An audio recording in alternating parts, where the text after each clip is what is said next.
भाग्य का लेखा। एक गांव में बहुत विद्वान पंडित रहते थे जिनका नाम सरोज था। सरोज अगल बगल के सारे गांव में बहुत विख्यात थे और इसी वजह से उसे काफ़ी दक्षिणा मिलती थी। सरोज के परिवार में ज़्यादा लोग नहीं थे। सरोज अपनी पत्नी व अपनी बेटी के साथ अपने बहुत बड़े घर में रहता था। उसकी एकमात्र बेटी की शादी पास के गांव के एक सेठ के लड़के से तय हो चुकी थी।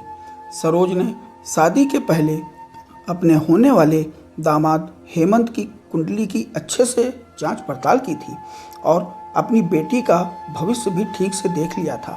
तब जाकर उसने बेटी की शादी की थी। लेकिन शादी के कुछ सालों बाद सरोज का दामाद हेमंत बुरी आदतों के चंगुल में फंस गया। जुआ और शराब की बुरी आदत ने हेमंत को कहीं का नहीं छोड़ा। अपनी बेटी की इस हालत को देखकर सरोज की पत्नी काफ़ी दुखी होती थी और अक्सर सरोज से कहती कि तुम जाकर उसकी मदद कराओ।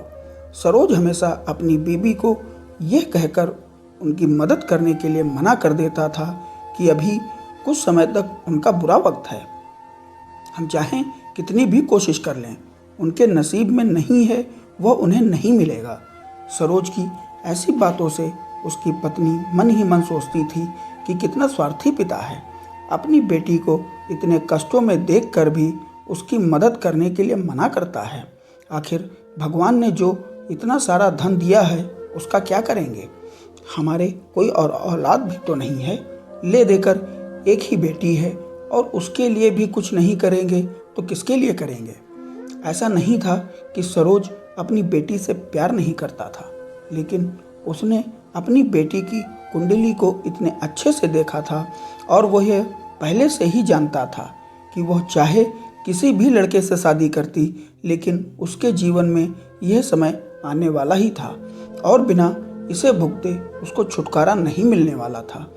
कुछ दिनों बाद खाने पीने को भी मोहताज हो चुके सरोज की बेटी और दामाद उसके घर पर आए।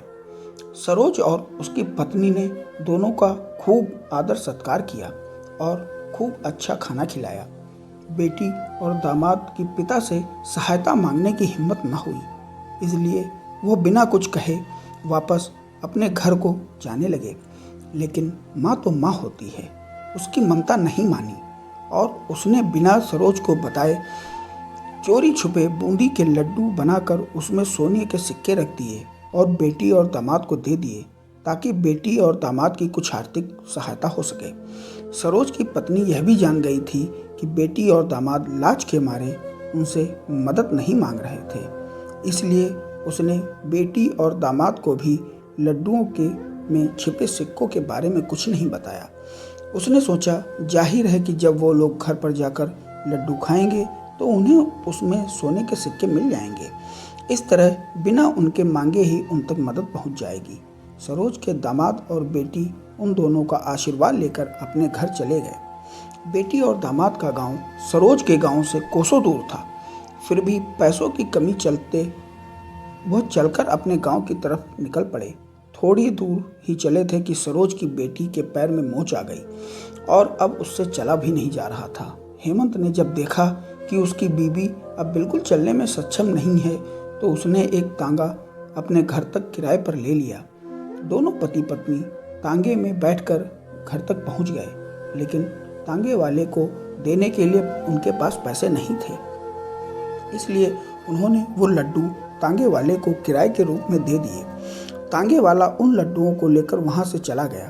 तांगे वाला अपने घर की तरफ जा ही रहा था कि उसने एक हलवाई की दुकान देखी।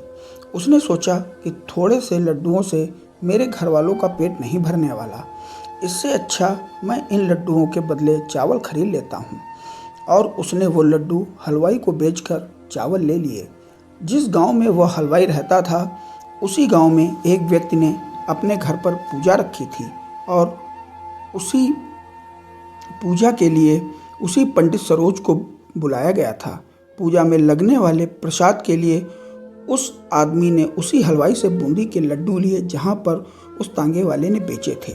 हलवाई ने भी उस आदमी को तांगे वाले से खरीदे हुए लड्डू ही पहले दिए ताकि वो खराब ना हो जाएं, क्योंकि वो यह नहीं जानता था कि ये लड्डू कब के बने हैं।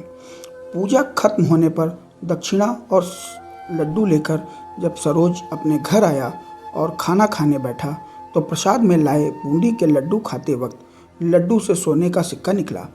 इस घटना को देखकर उसकी पत्नी की आंखों में आंसू बहने लगे। सरोज ने जब पत्नी से उसके रोने का कारण पूछा तो उसकी पत्नी ने सरोज को सब बता दिया। सरोज ने अपनी पत्नी के आंसू पोंछते हुए कहा कि तुम्हारी तरह मैं भी बिटिया को बहुत प्यार करता हूँ, लेकिन अगर हम उसकी मदद करते हैं तो दामाद हमसे हमेशा ऐसे ही मदद की अपेक्षा रखेगा और अपनी बुरी आदतों को कभी नहीं छोड़ेगा। कुछ महीनों बाद सरोज का दामाद हेमंत और बेटी फिर से एक बार उसके घर आए। इस बार उनकी स्थिति पहले से बेहतर थी, क्योंकि पिछली बार खाली हाथ जाने के बाद दामाद ने नया काम शुरू कर दिया था और अपनी सारी बुरी आदतें भी छोड़ दी थी। दोस्तों बहुत बहुत धन्यवाद। प्लीज़ हमारे चैनल को सब्सक्राइब करें।